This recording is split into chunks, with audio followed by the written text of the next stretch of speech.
जीव विज्ञान। जीव विज्ञान बायोलॉजी विज्ञान की वह शाखा है जिसके अंतर्गत समस्त जीवधारियों का विस्तृत अध्ययन किया जाता है। जीवधारियों की उत्पत्ति, उनका विकास, क्रियाकलाप, उनकी रचना, वातावरण का उन पर प्रभाव तथा उनकी पारस्परिक क्रियाएं और यहाँ तक कि उनकी मृत्यु सभी जीव विज्ञान के अंतर्गत अध्ययन किए जाने वाले विषय हैं। जीव विज्ञान को विज्ञान की एक शाखा के रूप में स्थापित करने का श्रेय अरस्तु यानी एरिस्टोटल को कहा जाता है, यानी father of zoology, father of biology, सब एरिस्टोटल को कहा जाता है। उन्होंने विज्ञान के क्षेत्र में, खास तौर से जीव विज्ञान के क्षेत्र में काफ़ी अध्ययन किया। इस कारण अरस्तु को जीव विज्ञान का जनक यानी फादर ऑफ बायोलॉजी कहा जाता है। लेकिन जीवधारियों के अध्ययन के लिए बायोलॉजी, बायोज मतलब होता है लाइफ, लोगोज मीन्स स्टडी, यानी लोगोज मतलब होता है स्टडी, और डिस्कर्स शब्द का प्रयोग सबसे पहले 1801 ईस्वी में लेमार्क, जो कि फ्रांस के रहने वाले थे, और ट्रेविनस, जो कि जर्मनी के थे, नामक दो वैज्ञानिकों ने किया था। वनस्पति विज्ञान बॉटनी, बॉटनी मतलब मीन्स हर्ब होता है, तथा प्राणी विज्ञान जूलॉजी, जून मीन्स एनिमल, और लोगोज मीन्स स्टडी या डिस्कर्स। जीव विज्ञान की दो शाखाएं हैं। वनस्पति विज्ञान बॉटनी के अंतर्गत वनस्पति अर्थात पेड़ पौधे का अध्ययन किया जाता है। प्राणी विज्ञान यानी जूलॉजी के अंतर्गत जंतु तथा उनके क्रियाकलापों का अध्ययन किया जाता है। थियोफ्रास्टस नामक वनस्पति शास्त्र बॉटनिस्ट ने अपनी पुस्तक हिस्टोरिका प्लांटेरम में 500 किस्म के पौधे का वर्णन किया है। थियोफ्रास्टस को वनस्पति विज्ञान का जनक यानी कि फादर ऑफ बॉटनी कहते हैं। किसको? तो थियोफ्रास्टस को। थियोफ्रास्टस फादर ऑफ बॉटनी कहा जाता है। अरस्तु ने अपनी पुस्तक हिस्टोरिया एनिमेलिया में लगभग 500 जंतु का वर्णन किया है। अरस्तु को जंतु विज्ञान का जनक यानी फादर ऑफ जूलॉजी कहते हैं। किसको? एरिस्टोटल को कहा जाता है। जीवधारियों का वर्गीकरण। जीवधारियों के वर्गीकरण को वैज्ञानिक आधार जॉन रे नामक वैज्ञानिक ने प्रदान किया, लेकिन जीवधारियों के आधुनिक वर्गीकरण से सबसे प्रमुख योगदान स्वीडिश वैज्ञानिक कैरोलस लिनियस 1708 से 1778 ईस्वी का है। लिनियस ने अपनी पुस्तक जेनेरा प्लांटेरम यानी कि जेनेरा प्लांटेरम सिस्टमा नेचुरे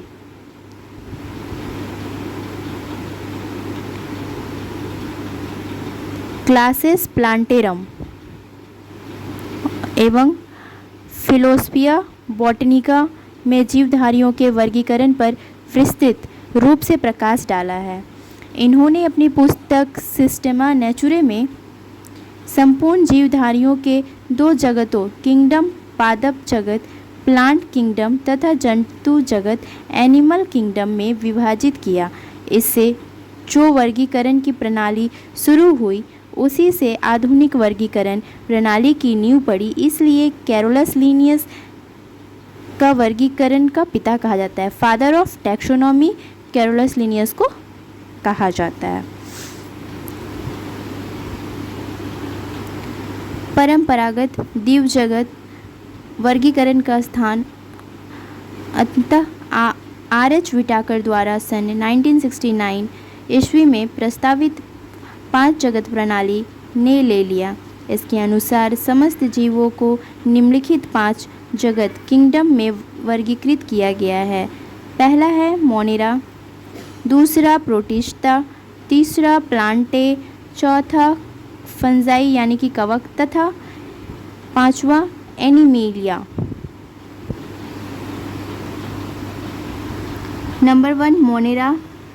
इस जगत में सभी प्रोक्रियोटिक जीव अर्थात जीवाणु, साइनोबैक्टीरिया तथा आर्कीबैक्टीरिया सम्मिलित किए गए हैं। तंतुमय जीवाणु भी इसी जगत के भाग हैं। Second protista.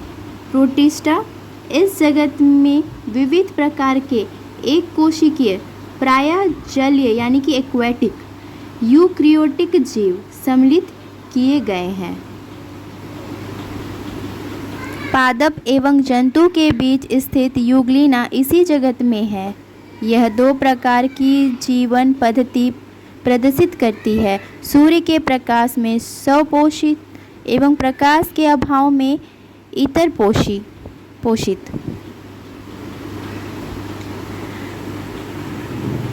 नंबर 3 पादप यानी प्लांटे। इस जगत में प्रायः वे सभी रंगीन बहुकोशिकीय यानी मल्टीसेलुलर प्रकाश संश्लेषण यानी फोटोसिंथेसिस उत्पादक जीव सम्मिलित हैं। शैवाल, मौस, पुष्प तथा अपुष्पीय बीजीय पौधे इसी जगत के अंग हैं। कवक। नंबर 4 कवक यानी फंजाई। इस जगत में वे यूक्रियोटिक तथा परपोषित जीवधारी सम्मिलित किए गए हैं जिसमें अवशोषण द्वारा पोषण होता है। ये सभी इतरपोषी होते हैं। ये परजीवी अथवा मृत परजीवी होते हैं। इसकी कोशिका भित्ति काइटिन की बनी होती है। Number 5 animalia. इस जगत में सभी बहुकोशिकीय जंतु समभोजी यानी होलोजोइक यूक्रियोटिक उपभोक्ता जीव सम्मिलित किए गए हैं। इनको मेटाजोआ भी कहा जाता है। हाइड्रा, जेलीफिश, कृमि, सितारा मछली, स्टारफिश, सरीसृप, उभयचर पक्षी तथा स्तनधारी जीव इसी जगत के अंग हैं। जीवों के नामक की द्विनाम पद्धति। सन 1753 के कैरोलस लिनियस ने जीवों के नामकरण की द्विनाम पद्धति को प्रचलित किया। इस पद्धति के अनुसार प्रत्येक जीवधारी का नाम लैटिन भाषा के 2 शब्द से मिलकर बना है। पहला शब्द वंश का नाम यानी जेनरिक नेम तथा दूसरा शब्द है जाति का नाम यानी स्पीशीज नेम कहलाता है। वंश तथा जाति नामों के बाद उस वर्गी की वैज्ञानिक का नाम लिखा जाता है जिसने सबसे पहले उस जाति को खोजा या जिसने इस जाति को सबसे पहले वर्तमान नाम प्रदान किया। जैसे मानव का वैज्ञानिक नाम है होमो सैपियन्स लीन है। वास्तव में होमो उस वंश का नाम है जिनकी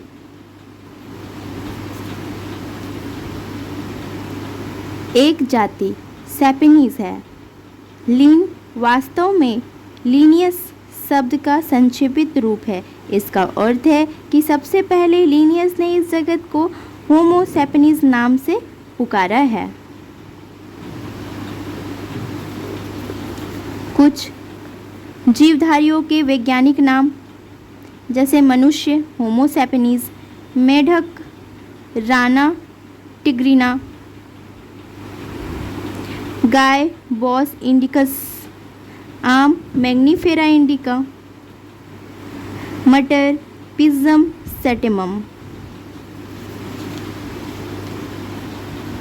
कोशिका एवं कोशिका संरचना। कोशिका सेल कोशिका जीवों की आधारभूत संरचनात्मक एवं कार्यात्मक इकाई है। Cell is the basic structural and functional unit of living. यह एक विशिष्ट परागम्य कला डिफरेंशियली परमिएबल मेम्ब्रेन से घिरी रहती है तथा इसमें प्रायः स्वजन यानी सेल्फ रिप्रोडक्शन की क्षमता होती है। प्रत्येक जीव का शरीर एक सूक्ष्म इकाई द्वारा निर्मित होता है जिसे कोशिका यानी कि सेल कहते हैं। कोशिका विज्ञान साइटोलॉजी जीव विज्ञान की वह शाखा है जिसके अंतर्गत कोशिकाओं और उसके अंदर की वस्तु की रचना और कार्य की फिजियोलॉजी का अध्ययन किया जाता है। कोशिका की खोज, डिस्कवरी ऑफ सेल। कोशिका की खोज 1665 ईस्वी में एक ब्रिटिश वनस्पति शास्त्री रॉबर्ट हुक ने की। उन्होंने अपने बनाए सूक्ष्मदर्शी यानी माइक्रोस्कोप में कॉर्क की एक पतली काट सेक्शन में अनेक सूक्ष्म मोटी भित्ति वाली मधुमक्खी के छत्ते जैसे कोठरियां देखी। इन कोठरियों को उन्होंने कोशा यानी सेल नाम दिया। यह कोशा शब्द एक लैटिन शब्द है जिसका अर्थ होता है एक सूक्ष्म कक्ष, a little room. Robert Hooke का अध्ययन उसकी प्रसिद्ध पुस्तक माइकोग्राफिया में प्रकाशित हुआ। लेवेनहुक ने 1674 ईस्वी में सर्वप्रथम जीवित कोशिका के अंदर के संगठन का अध्ययन किया। 9वीं सदी का अंतिम चौथाई काल कोशिका विज्ञान क्लासिकल काल यानी कि क्लासिकल पीरियड ऑफ साइटोलॉजी कहा जाता है, क्योंकि इसी समय कोशिका विज्ञान के क्षेत्र में बहुत सी महत्वपूर्ण खोज हुई। इसमें से कुछ मुख्य निम्नलिखित हैं। नंबर 1, रॉबर्ट ब्राउन ने 1831 ईस्वी में केंद्रक यानी न्यूक्लियस की खोज की।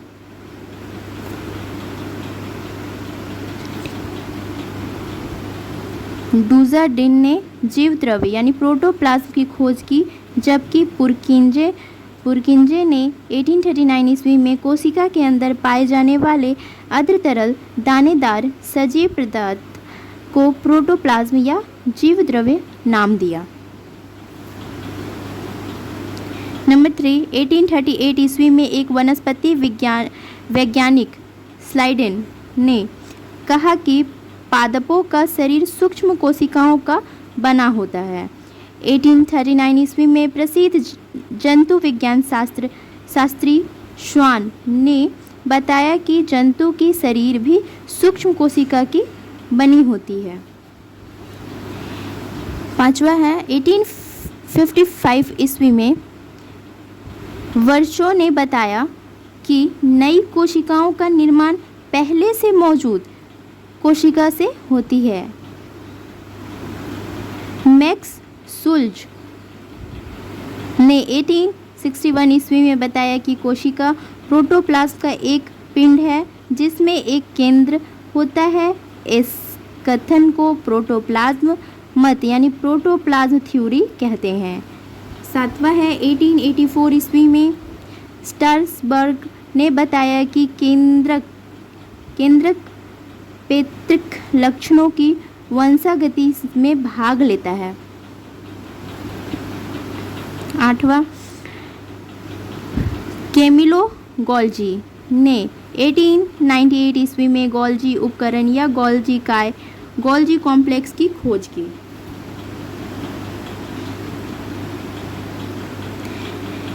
केंद्रक ने भीतर के संघनित भाग केंद्रिका की खोज 1774 ईस्वी में फेलिक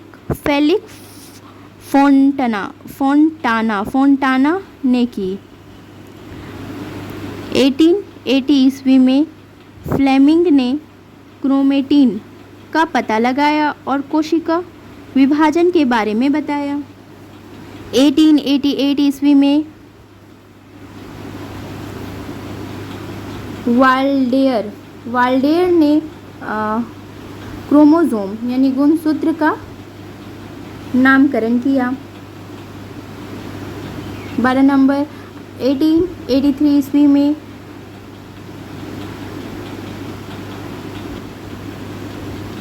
सी चंपर ने पर्णहरित यानी क्लोरोप्लास्ट का नामकरण किया। 1892 ईस्वी में विज़मैन ने सोमेटोप्लाज्म एवं जी.ई. पैलेडे ने 1955 ईस्वी में राइबोसोम की खोज की। 15 नंबर सी.डे. दुवे ने 1858 में लाइसोसोम की खोज की। 16 टी. बोवेरी ने 1888 में तारकाय यानी सेंट्रोसोम का नामकरण किया। रिचर्ड अल्टमैन ने सर्वप्रथम 1860 ईस्वी में माइटोकॉन्ड्रिया की खोज की और इसे बायोब्लास्ट का नाम दिया। नंबर 18 बेंडा ने 1897-98 में माइटोकॉन्ड्रिया का नामकरण किया। कोशिका की आकृति एवं अमाप सजीव में पाई जाने वाली कोशिकाओं की संख्या, आकृति एवं अमाप में विविधता होती है। किसी जीव में केवल एक कोशिका हो सकती है जिसमें सभी जैव प्रक्रम एक ही कोशिका द्वारा संपादित होती है। कुछ अन्य जीवों में अनेक कोशिकाएं मिलकर विभिन्न प्रकार्य संपादित करती है। अमीबा, पैरामीशियम तथा जीवाणु जैसे जीवों का शरीर केवल एक कोशिका का बना होता है, इसलिए इन्हें एक कोशिकीय जीव यानी यूनिसेलुलर ऑर्गेनिज्म कहते हैं। जो एक सेल का बना होता है उसको हम लोग एक कोशिकीय जीव यानी यूनिसेलुलर ऑर्गेनिज्म कहते हैं। दूसरी ओर वे जीव जिसमें अनेक कोशिका होती है उसे बहुकोशिकीय जीव यानी मल्टी सेलुलर ऑर्गेनिज्म कहलाते हैं। बहुकोशिकीय जीव के शरीर में लाखों की संख्या में कोशिकाएं होती है। बहुकोशिकीय पौधे तथा जंतु में कोशिकाएं विभिन्न आकृति शेप की हो सकती है। कोशिकाएं अधिकतर गोलाकार होते हैं, परंतु उनकी आकृति में बहुत अधिक भिन्नता होती है। ये कोशिकाएं घनाकार या स्तंभकार हो सकती है। कुछ जंतु कोशिकाएं लंबी तथा शाखाविन यानी तंत्रिका कोशिकाएं होती है, जो कि पेड़ की शाखाएं जैसी होती है। अधिकतर कोशिकाएं अति सूक्ष्म होती है, जो समानता किसी युक्त के बिना आँखों द्वारा दिखाई नहीं देती है। कुछ सेंटीमीटर लंबी कोशिकाओं को भी केवल सूक्ष्मदर्शी की सहायता से देखा जा सकता है।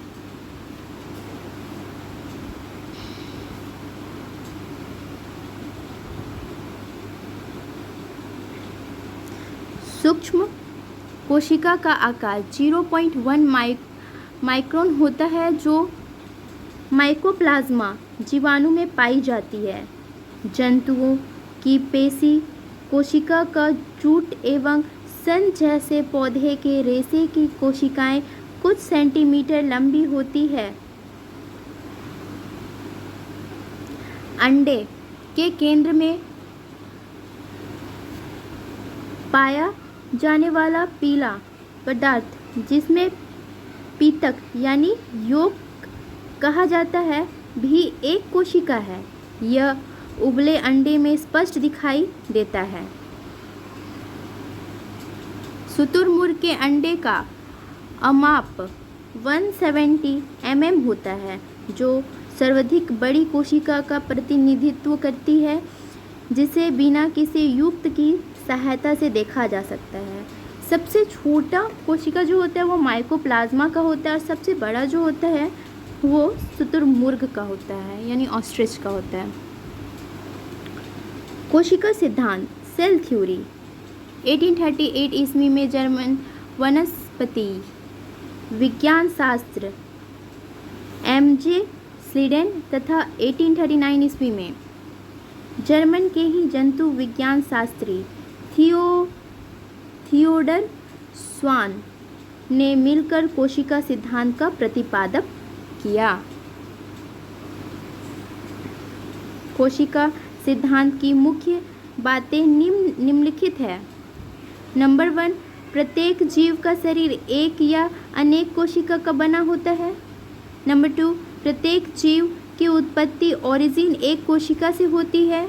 नंबर 3, प्रत्येक कोशिका एक स्वाधीन इकाई है तथापि सभी कोशिकाएं मिलकर काम करती है, फलस्वरूप एक जीव बनता है। नंबर 4, कोशिका की उत्पत्ति जिस क्रिया से होती है उसमें केंद्रक मुख्य कार्यकर्ता या सृष्टिकर्ता के रूप में भाग लेते हैं। कोशिका सिद्धांत का अपवाद एक्सेप्शन ऑफ सेल थ्योरी क्या है? प्रारंभिक अर्थों में कोशिका सिद्धांत एक सिद्धांत नहीं वरन एक तथ्य है। विषाणु वायरस कोशिका सिद्धांत का अपवाद है क्योंकि इसमें कोशिका नहीं होती, एक सर्वथा संक्रामक परजीवी के रूप में होते हैं, जबकि विलगित अवस्था में निर्जीव होते हैं। विषाणु ऐसे प्रारंभिक सूक्ष्म जीव हैं जो किसी कोशिका की अवस्था तक नहीं पहुंच सके। Virus is primitive organism that have not reached a cellular state. कोशिका के प्रकार रचना के आधार पर कोशिका 2 प्रकार में होती है। ये हैं, पहला है प्रोकैरियोटिक कोशिका और दूसरा है यूकैरियोटिक कोशिका। प्रोकैरियोटिक कोशिका यानी प्रोकैरियोटिक सेल। इस प्रकार की कोशिका प्रारंभिक कोशिकाएं यानी प्रिमिटिव सेल कहलाती है। यह सरल रचना वाली कोशिका होती है। इस प्रकार की कोशिकाओं में स्पष्ट केंद्रक ट्रू न्यूक्लियस का अभाव होता है। जीवाणु कोशिका बैक्टीरिया सेल इस प्रकार की कोशिका का सबसे अच्छा उदाहरण है। इनका आकार प्रायः 1U से 10U के मध्य होता है। इसमें पाए जाने वाली आनुवंशिक पदार्थ जेनेटिक मटेरियल अर्थात DNA द्वारा निर्मित गुणसूत्र क्रोमोसोम कोशिका द्रव्य साइटोप्लाज्म के विशेष क्षेत्र में मौजूद होते हैं। इस विशेष क्षेत्र को न्यूक्लियोइड कहते हैं। केंद्रिक झिल्ली जिसको न्यूक्लियर मेम्ब्रेन की अनुपस्थिति के कारण केंद्रक में पाए जाने वाले पदार्थ जैसे DNA, RNA, प्रोटीन आदि कोशिका द्रव्य के संपर्क में रहते हैं। कोशिका द्रव्य में राइबोसोम के कण उपस्थित होते हैं परंतु अन्य कोशिकांगों का अभाव रहता है। प्रकाश संश्लेषण जीवाणु में हरित लवक यानी कि क्लोरोप्लास्ट प्लाज्मा झिल्ली द्वारा निर्मित थैलीनुमा संरचना में मौजूद होता है। यूकैरियोटिक कोशिका यूकैरियोटिक सेल वैसी कोशिका जो पूर्ण रूप से विकसित होती है यूकैरियोटिक कोशिका कहलाती है। इस प्रकार की कोशिकाएं विषाणु वायरस जीवाणु बैक्टीरिया तथा नील हरित शैवाल यानी ब्लू ग्रीन एल्गी को छोड़कर सभी पौधे तथा जंतु में पाई जाती है। यह रचनात्मक आधार पर पूर्ण विकसित कोशिका होती है। इसका आकार बड़ा होता है। इस प्रकार की कोशिका में पूर्ण विकसित केंद्रक होते हैं जो चारों ओर से दोहरी झिल्ली द्वारा घिरा होता है। कोशिका द्रव्य में झिल्ली युक्त कोशिकांग उपस्थित होते हैं। इनमें गुणसूत्र क्रोमोसोम की संख्या 1 से अधिक होती है।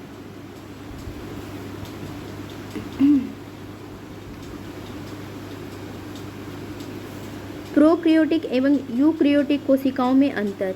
प्रोक्रियोटिक कोशिका, यूक्रियोटिक कोशिका। प्रोक्रियोटिक कोशिका में क्या है, ये आदिम यानी प्रिमिटिव कोशिका है,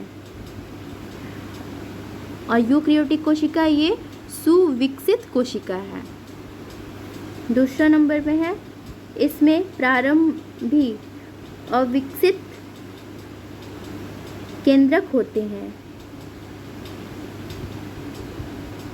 इसमें पूर्ण विकसित केंद्रक होता है। थर्ड है, इसमें केंद्रक कला, न्यूक्लियर मेम्ब्रेन तथा केंद्रक न्यूक्लियोलस अनुपस्थित होता है। थर्ड में है, इसमें केंद्रक कला और न्यूक्लियर मेम्ब्रेन तथा केंद्रक उपस्थित होते हैं। नंबर 4, इसमें झिल्ली युक्त कोशिका अंगक जैसे Golgi body, endoplasmic reticulum, lysosome, chloroplast, mitochondria आदि प्रेजेंट नहीं होता। किसमें, तो प्रोक्रियोटिक में। और यूक्रियोटिक में सब कुछ प्रेजेंट होते हैं, Golgi body, endoplasmic reticulum, lysosome, chloroplast, mitochondria etcetera. Fifth है, इनमें समसूत्री कोशिका विभाजन माइटोसिस नहीं होता है, इसमें माइटोसिस नहीं होता है, लेकिन इसमें यूक्रियोटिक में समसूत्री कोशिका विभाजन होता है यानी माइटोसिस होता है। छठा नंबर, इसमें प्रकाश संश्लेषण तंत्र आंतरिक झिल्लियों में होता है तथा हरित लवक अनुपस्थित होते हैं, और इसमें यूक्रियोटिक में ऐसे प्रकाश संश्लेषित तंत्र हरित लवक क्लोरोप्लास्ट में होता है। इसमें कोशिका भित्ति यानी सेल वॉल पतली होती है प्रोक्रियोटिक में, और यूक्रियोटिक में इनमें कोशिका भित्ति मोटी होती है। प्रोक्रियोटिक में काशाभिका फ्लैजला में सूक्ष्म तंतु होते हैं तथा 9+2 व्यवस्था नहीं होती है प्रोक्रियोटिक में, और यूक्रियोटिक में इसके काशाभिका में सूक्ष्म नलिकाएं यानी माइक्रोट्यूब्यूल्स की जो 9+2 व्यवस्था होती है। नंबर 11, इसमें कोशिका द्रव्य गति स्पष्ट नहीं होता, इसमें कोशिका द्रव्य गति स्पष्ट होती है। 12 नंबर में, इसमें रिक्तियाँ अनुपस्थित होता है, इसमें रिक्तियाँ यानी कि वैक्यूल्स उपस्थित होता है। इसमें लैंगिक जनन नहीं होता, इसमें यूक्रियोटिक में लैंगिक जनन होता है। प्रोक्रियोटिक में कोशिका विभाजन विखंडन अथवा मुकुलन द्वारा होता है, और यूक्रियोटिक में कोशिका विभाजन माइटोसिस तथा मियोसिस द्वारा होता है। लास्ट है, प्रोक्रियोटिक में केवल एक गुणसूत्र पाए जाते हैं और यूक्रियोटिक में एक से अधिक गुणसूत्र पाए जाते हैं। कोशिका संरचना, सेल स्ट्रक्चर। कोशिका का निर्माण विभिन्न घटकों से होता है जिन्हें कोशिकांग सेल ऑर्गेनेल्स कहते हैं। प्रत्येक कोशिकांग एक विशिष्ट कार्य करता है। इन कोशिकांगों के कारण ही कोशिका एक जीवित संरचना है जो जीवन संबंधित सभी कार्य करने में सक्षम होती है। जीवों के सभी प्रकार की कोशिकाएं में एक ही प्रकार के कोशिकांग पाए जाते हैं। अध्ययन की सुगमता की दृष्टि से कोशिका का 3 भागों में विभाजित किया जा सकता है। नंबर 1, कोशिका झिल्ली सेल मेम्ब्रेन। दूसरा, कोशिका द्रव्य यानी साइटोप्लाज्म। तीसरा, केंद्रक यानी न्यूक्लियस। ये जो चित्र है ये जंतु कोशिका है। इसमें सेंट्रोजोम प्रेजेंट है यानी कि उपस्थित है। कोशिका द्रव्य प्रेजेंट है। ये एंडोप्लाज्मिक रेटिकुलम है प्रेजेंट।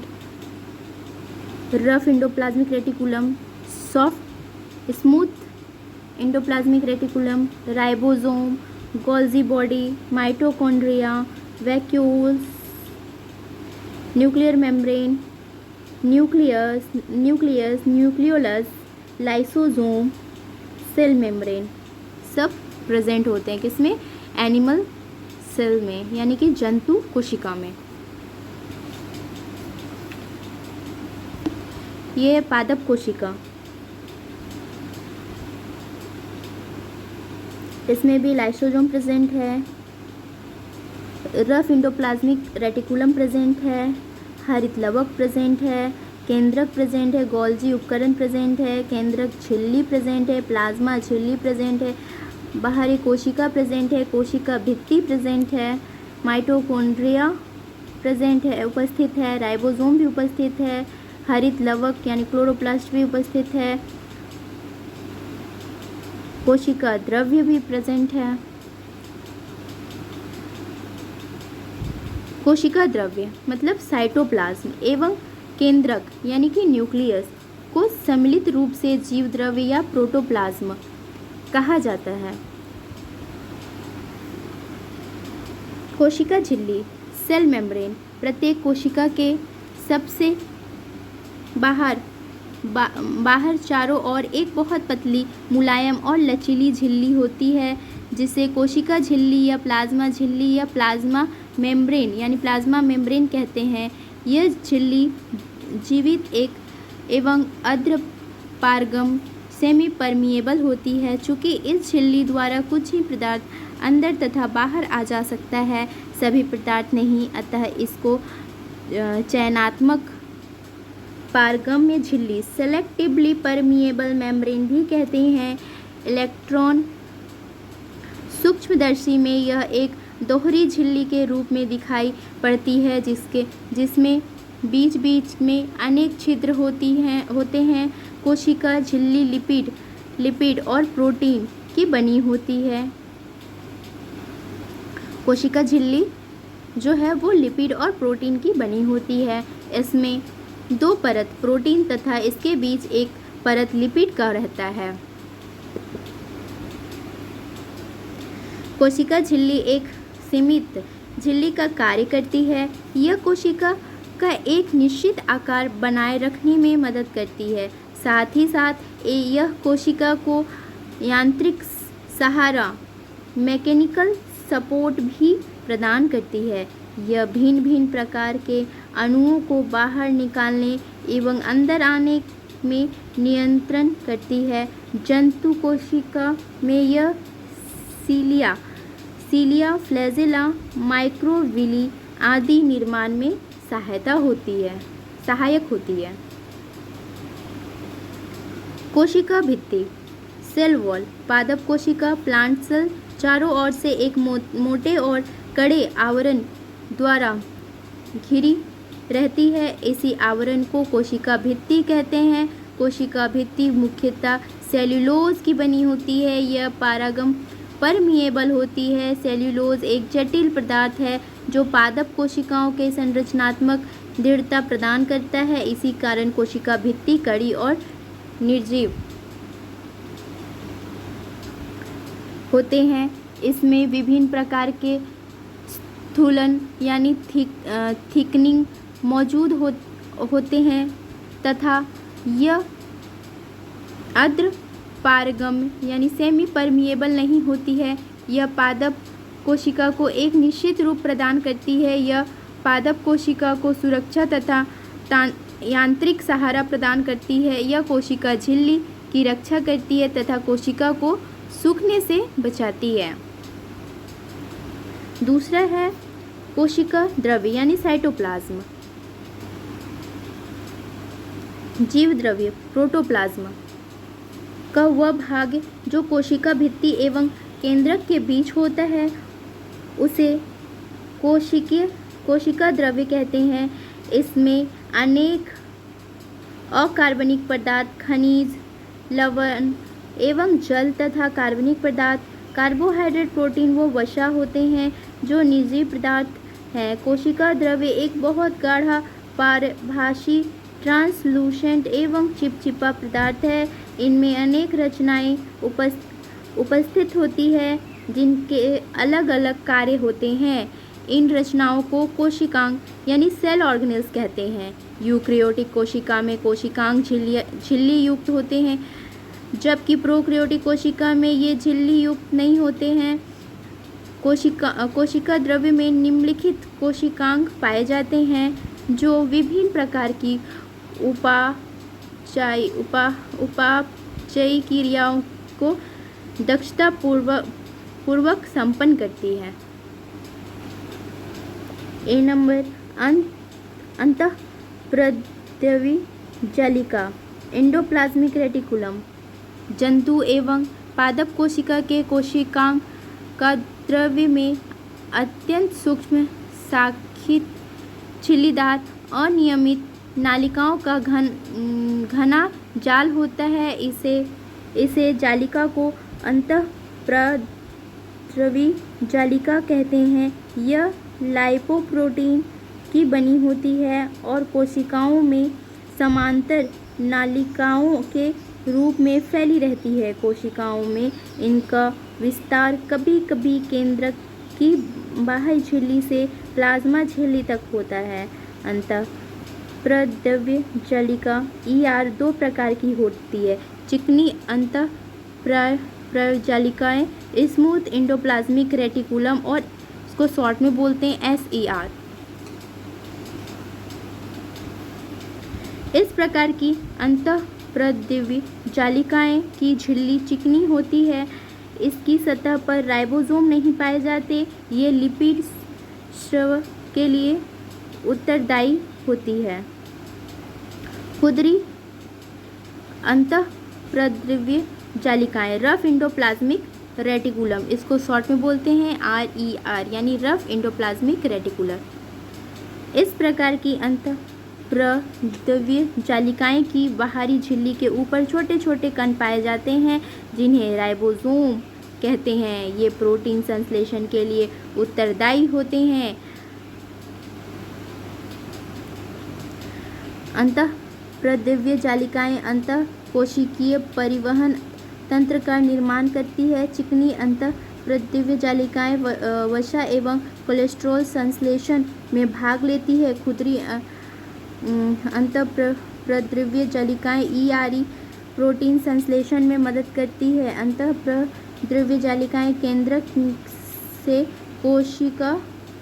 कोशिका द्रव्य में आनुवांशिक पदार्थों को जाने का पथ बनाती है। यह कोशिका द्रव्य को यांत्रिक सहारा प्रदान करती है। यह कोशिका विभाजन के समय कोशिका प्लेट, सेल प्लेट एवं केंद्रक झिल्ली के निर्माण में भाग लेती है। इसके कारण ही कोशिका का सतही क्षेत्र, सरफेस एरिया, काफी बढ़ जाता है।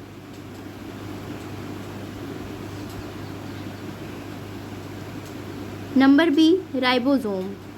इसकी खोज पेलेडे ने 1955 ईस्वी में की थी। ये ऐसे कण हैं जो केवल इलेक्ट्रॉन सूक्ष्मदर्शी से ही दिखाई पड़ते हैं। ये अंतःप्रद्रव्य जालिकाएं की झिल्लियों की सतह पर सटे होते हैं या फिर अकेले या गुच्छे में कोशिका द्रव्य में बिखरे होते हैं। ऐसे राइबोसोम जो गुच्छे में मिलते हैं पॉलीराइबोसोम या पॉलीसोम कहलाते हैं। ये रचनाएं प्रोटीन और RNA की बनी होती है। राइबोसोम प्रोटीन संश्लेषण में भाग लेता है। गोल्जी उपकरण या गोल्जी कार, गोल्जी कॉम्प्लेक्स, इसकी खोज कैमिलो गोल्जी ने की थी, 1898 में की थी। साधारण सूक्ष्मदर्शी से देखने पर यह मुड़ी हुई छड़ की गुच्छों के समान प्रतीत होता है। पादप कोशिका में ये कोशिका द्रव्य में मुड़ी हुई छड़ के समान रचना बनाकर बिखरे रहते हैं, जिन्हें डिक्टियोसोम कहते हैं। इलेक्ट्रॉन सूक्ष्मदर्शी से देखने पर चारों तरफ से झिल्ली से घिरा हुआ अनेक समांतर नलिकाओं या चपटी कुंडिकाओं या सिस्टर्ने की सूक्ष्म समूह की तरह होता है। कुंडिकाओं के सिरे पर छोटी छोटी वेसिकल स्थित होती है। इनके अतिरिक्त नीचे की तरफ बड़ी बड़ी रिक्तिकाएँ यानी कि वैक्यूल्स पाई जाती हैं। गोल्जी बॉडी की झिल्लियों का संपर्क इंडोप्लाज्मिक रेटिकुलम की झिल्ली से रहता है। गोल्जिकाएँ कुछ यूकैरियोटिक कोशिकाएं स्तनधारी की लाल रुधिर कणिका जीवाणु एवं नील हरित शैवाल में नहीं पाए जाते हैं। यह कोशिका का मुख्य श्रवण सेक्रेटरी अंगक है। यह लाइसोसोम एवं पेरोक्सीसोम के निर्माण में मदद करता है। पादप कोशिका विभाजन के समय यह कोशिका सेल प्लेट बनाने में सहायता करता है।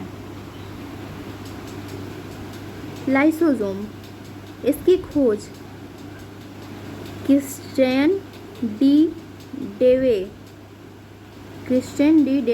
दुवे ने 1958 ईस्वी में की थी। यह बहुत ही सूक्ष्म कोशिकांग है जो छोटी वेसिकल के रूप में पाए जाते हैं। इसकी चारों तरफ एक पतली झिल्ली होती है। इसका आकार बहुत छोटा और थैली जैसा होता है। इसमें ऐसे एंजाइम होते हैं जिसमें जीव द्रव्य का घुला देने या नष्ट कर देने की क्षमता रहती है।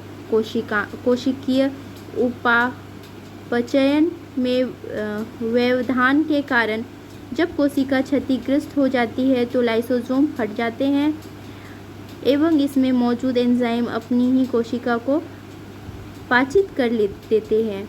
इसके परिणाम स्वरूप कोशिका की मृत्यु हो जाती है। अतः इसे आत्महत्या की थैली यानी सुसाइडल बैग कहा जाता है। इसको तो लाइसोसोम को आत्महत्या की थैली या फिर सुसाइडल बैग के नाम से भी जाना जाता है। यह कोशिका में प्रवेश करने वाले बड़े कणों एवं बाहर पदार्थों का पाचन करता है। ये अंतः कोशिकीय पदार्थ तथा अंगकों के टूटे फूटे भागों को पाचित कर कोशिका को साफ करता है। यह जीवाणु एक विषाणु से रक्षा करता है। माइटोकॉन्ड्रिया, इसकी खोज अल्टमैन नामक वैज्ञानिक ने 1890 ईस्वी में की थी। यह कोशिका द्रव्य में पाई जाने वाली बहुत महत्वपूर्ण रचना है जो कोशिका द्रव्य में बिखरी रहती है।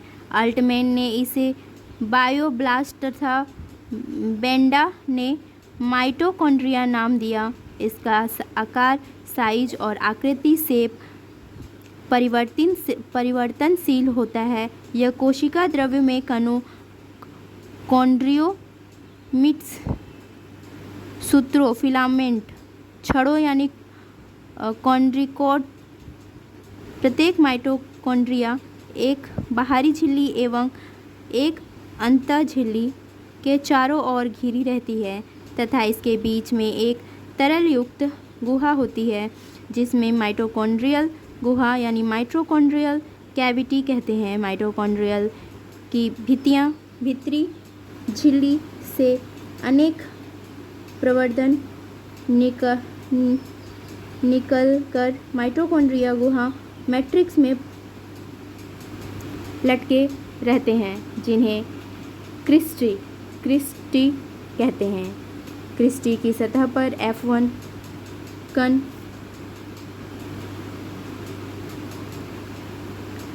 या ऑक्सीजोम पाए जाते हैं। माइटोकॉन्ड्रिया को ऊर्जा उत्पन्न करने के कारण कोशिका का ऊर्जा गृह यानी कि power house of the cell, mitochondria को हम लोग power house of the cell के नाम से जानते हैं, यानी इसको कोशिका का ऊर्जा गृह भी कहा जाता है। इसे कोशिका का ऊर्जा गृह इसलिए कहते हैं कि 36 ATP अणु जो कि एक ग्लूकोज अणु के टूटने से बनते हैं, इनमें 34 ATP क्रेब्स चक्र के दौरान माइटोकॉन्ड्रिया में ही बनते हैं। ये दूसरा है लवक यानी कि प्लास्टिड। यह केवल पादप कोशिका में पाए जाते हैं। ये कोशिका द्रव्य में चारों ओर बिखरे रहते हैं। ये आकार में मुख्यतः अंडाकार, गोलाकार या तस्तनीनुमा डिस्क शेप के होते हैं। इसके अलावा ये भिन्न भिन्न आकार जैसे तारानुमा, फीतानुमा, कुंडलाकार आदि भी हो सकते हैं। ये 3 प्रकार के होते हैं। नंबर 1, अवनीलवक यानी कि ल्यूकोप्लास्ट। यह पौधे के उन भागों की कोशिका में पाए जाते हैं जो सूर्य के प्रकाश से वंचित रहते हैं, जैसे जड़ एवं भूमिगत तनों में। यह स्टार्च कणिकाओं एवं तेल बिंदु को बनाने एवं संग्रहित करने हेतु उत्तरदायी होते हैं। दूसरा है वर्णिलवक क्रोमोप्लास्ट। ये रंगीन लवक होते हैं जो प्रायः लाल, पीले एवं नारंगी रंग के होते हैं। ये पौधे के रंगीन भागों जैसे पुष्प, फलाभित्ति, बीज आदि में पाए जाते हैं। उसके तीसरा है हरित लवक यानी क्लोरोप्लास्ट। पौधों के लिए हरित लवक बहुत ही महत्वपूर्ण कोशिकाएं संरचना है, क्योंकि इसी में मौजूद वर्णकों क्लोरोफिल की सहायता से प्राप्त संश्लेषण की क्रिया संपन्न होती है। इसी कारण हरित लवक को कोशिका का रसोई घर यानी कि कोशिका का रसोई घर के नाम से भी जाना जाता है। हरित लवक में पर्णहरित के अलावा कैरोटीन एवं ज़ैंथोफिल नामक वर्णक भी पाए जाते हैं। पत्तियों को रंग पीले होने के कारण उनमें कैरोटीन का निर्माण होना है। पर्णहरित में मैग्नीशियम Mg धातु उपस्थित होते हैं। रसधानी यानी कि वैक्यूल। कोशिका की रसधानियाँ वैक्यूल चारों ओर से एक अर्ध पारगम्य झिल्ली से घिरी रहती है जिसे टोनोप्लास्ट कहते हैं।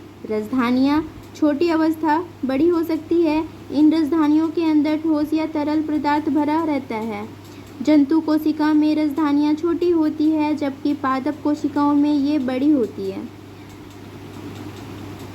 पादप कोशिका की रसधानियाँ में कोशिका रस यानी कि सेल सेप भरा रहता है, जो कि निर्जीव पदार्थ होते हैं।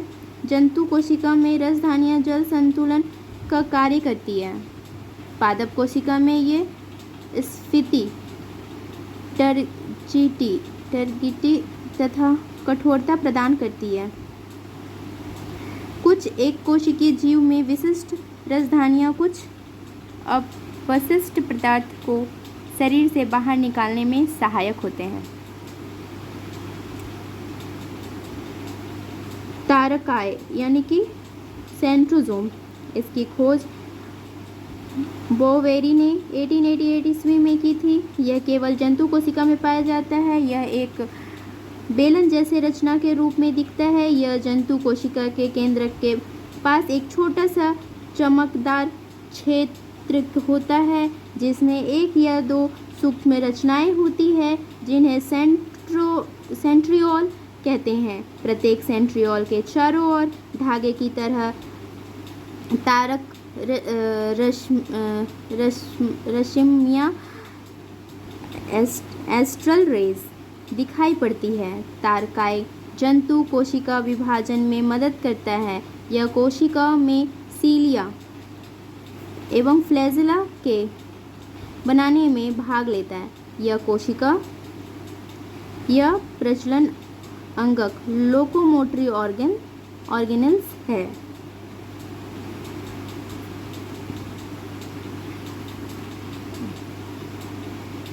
नंबर 1 माइक्रोट्यूब्यूल्स ये छोटे छोटे नलिकाएं रचनाएं होती हैं जो कोशिका द्रव्य में पाई जाती है। यह कोशिका विभाजन के समय स्पिंडल के निर्माण में भाग लेती है। यह सेंट्रोओल, सीलिया, फ्लैजेला आदि के निर्माण में भी भाग लेती है। नंबर 3 केंद्रक न्यूक्लियस। कोशिका में केंद्रक की खोज रॉबर्ट ब्राउन ने 1831 ईस्वी में की थी। कोशिका द्रव्य के बीच एक बड़ी गोल एवं गाढ़ी संरचना पाई जाती है जिसे केंद्रक कहते हैं। इसके चारों ओर दोहरे परत की एक झिल्ली होती है जिसे केंद्रक कला या केंद्रक झिल्ली न्यूक्लियर मेम्ब्रेन कहते हैं। इसमें अनेक केंद्रक झिल्ली होते हैं जिनके द्वारा केंद्रक द्रव्य एक कोशिका द्रव्य के बीच पदार्थ का आदान प्रदान होता है। प्रत्येक जीवित कोशिका में प्राय एक केंद्रक पाया जाता है, लेकिन कुछ कोशिकाओं में एक से अधिक केंद्रक पाए जाते हैं। केंद्रक के अंदर गाढ़ा तरल द्रव्य भरा रहता है जिसके केंद्रक द्रव्य न्यूक्लियोप्लाज्म कहलाते हैं। केंद्रक द्रव्य में महीन धागों की जाल जैसी संरचना पाई जाती है जिसमें क्रोमेटिन जालिका क्रोमेटिन नेटवर्क कहते हैं।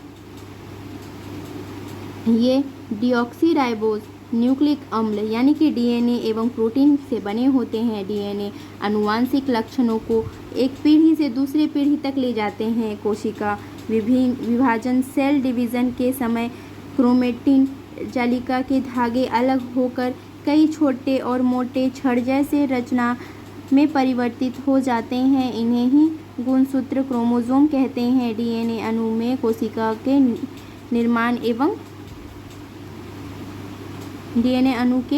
के निर्माण एवं संगठन की सभी आवश्यक सूचना होती है। डीएनए के क्रियात्मक खंड को जीन कहते हैं। अतः डीएनए को आनुवांशिक पदार्थ तथा जीन को आनुवांशिक इकाई हेरिडिटी यूनिट कहते हैं। केंद्रक कोशिका की रक्षा करता है और कोशिका विभाजन में भाग लेता है। यह कोशिका के अंदर संपन्न होने वाली सभी उपापचयी यानी कि मेटाबॉलिक तथा रासायनिक क्रियाओं का नियंत्रण करता है। यह कुछ जीवों में कोशिकीय जनन में महत्वपूर्ण भूमिका निभाता है। यह कोशिकाओं के विकास में परिपक्व को निर्धारित करता है। यह प्रोटीन संश्लेषण हेतु आवश्यक कोशिका आरएनए उत्पन्न करता है। यह है केंद्रक की संरचना।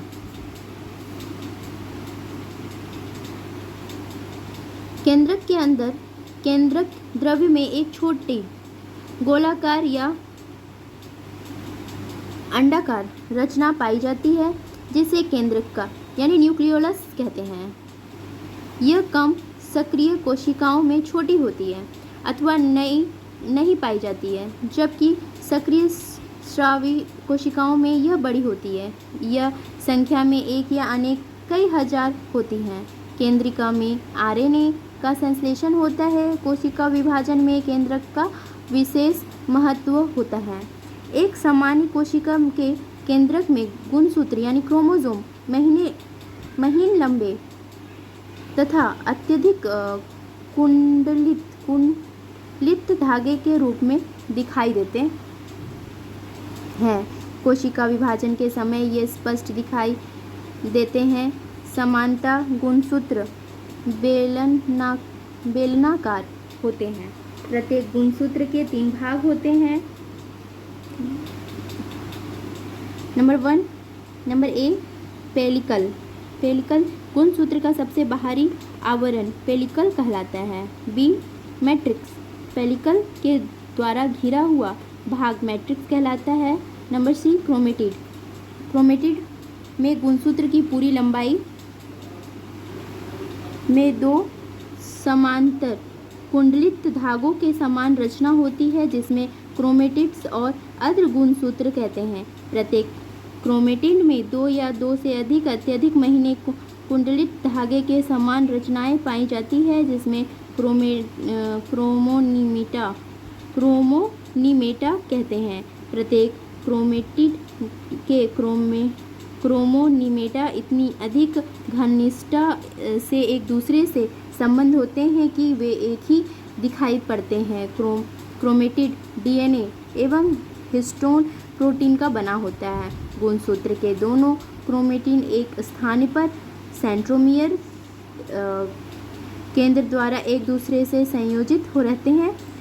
सेंट्रोमियर एक महत्वपूर्ण रचना होती है जो गुणसूत्र का आकार निश्चित करता है तथा कोशिका विभाजन के समय तरकुसूत्र स्पिंडल फाइबर से गुणसूत्र को संलग्न करता है। सेंट्रोमियर की उपस्थिति के कारण ही गुणसूत्र दो भाग स्पिंडल फाइबर के गुणसूत्र को संलग्न करता है। सेंट्रोमियर की उपस्थिति के कारण ही गुणसूत्र दो भागों में विभाजित हो जाता है। प्रत्येक भाग बाहु आर्म कहलाता है। ये चित्र है क्रोमोसोम की संरचना। टेलोमियर, पेलिकल, द्विअंग संकुचन, क्रोमोनीमाटा, सेंट्रोमियर। दोनों बाहुओं के संधि स्थल पर एक संकुचन यानी कि कंस्ट्रक्शन होता है जिसे प्राथमिक संकुचन यानी प्राइमरी कंस्ट्रक्शन कहते हैं।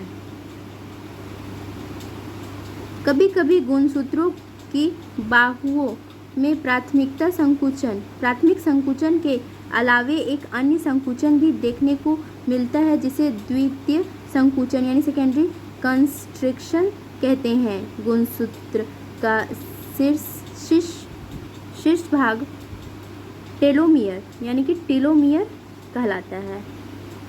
प्रत्येक जीवों की कोशिका के केंद्रक में पाए जाने वाले गुणसूत्रों की संख्या निश्चित होती है। जैसे मनुष्य के शरीर का कोशिका में 46 गुणसूत्र, ड्रोसोफिला की कोशिका में 8 गुणसूत्र, मक्का के पौधे की कोशिका में 20 गुणसूत्र, 20 गुणसूत्र, टमाटर के पौधे में कोशिका में 24 गुणसूत्र, आलू के पौधे की कोशिकाओं में 48 गुणसूत्र। ये गुणसूत्र सदा जोड़े में रहते हैं। एक जोड़े के दोनों गुणसूत्र सदा एक दूसरे के समान होते हैं। इस कारण ये दोनों समजात गुणसूत्र यानी होमोलोगस क्रोमोसोम कहलाते हैं। ऐसी कोशिका के गुणसूत्र समूह जिसमें दोनों समान गुणसूत्र होते हैं द्विगुणित डायप्लॉइड कहलाता है। युग्म में गुणसूत्र की संख्या कायिक कोशिका के गुणसूत्र की संख्या की आधी होती है। ऐसी कोशिका के गुणसूत्र समूह अगुणित हैप्लॉइड कहलाते हैं। पादप कोशिका एवं जंतु कोशिका में अंतर। पादप कोशिका पौधे में विकसित त्रिस्तरीय कोशिका भित्ति सेल वॉल पाई जाती है जो मुख्य रूप से सेलुलोज की बनी होती है। और जंतु कोशिका में कोशिका भित्ति नहीं पाई जाती बल्कि कोशिका जीवद्रव्य झिल्ली यानी कि प्लाज्मा मेम्ब्रेन पाई जाती है। सेकेंड नंबर, कुछ पौधे को छोड़कर जैसे कवक, फंजाई, जीवाणु आदि अन्य सभी में क्लोरोफिल पाया जाता है। और जंतु में पर्णहरित नहीं पाया जाता यानी क्लोरोप्लास्ट नहीं पाया जाता है, इसमें एब्सेंट होता है। पादप कोशिका में सेंट्रोसोम नहीं पाया जाता है। जंतु कोशिका में केंद्रक निकट तारकाय सेंट्रोसोम रचना होती है जो कोशिका विभाजन में सहायता करती है। पादप कोशिका में प्रायः लाइसोसोम नहीं पाई जाती है। जंतु कोशिका में लाइसोसोम पाई जाती है। पांचवा, पादप कोशिका में रसधानी वैक्यूल या रिक्तियाँ होती है और इसमें जंतु कोशिका में रसधानी या रिक्तियाँ नहीं होती है। छठा नंबर, पादप कोशिका अधिकांश पादप कोशिका में तारकेंद्र यानी सेंट्रियोल्स नहीं होते हैं और अधिकांश जंतु कोशिका में तारकेंद्र यानी कि सेंट्रियोल होता है, प्रेजेंट होता है सेंट्रियोल। धन्यवाद।